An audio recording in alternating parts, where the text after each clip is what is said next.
Sabah dedim gideyim, hayvanlar kapı ahırdaydı dedim, kapılarını açayım. Baktım çömün altından çıktı, dereden aşağı indi. Aşağı inerken gitti, bir daha geri geldi. Dedi hayvanların içine girmesin dedim, geri kovalayayım. Geri geldiği zaman da bana saldırmaya başladı. Ne kadar kaçtıysan da nafile. En sonunda bana da vurmaya başladı.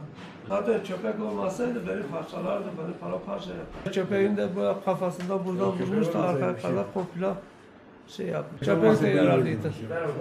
Onda da 2-3 tane yara vardı, dedim getireyim, böyle bu hale düştüm, getiremedim.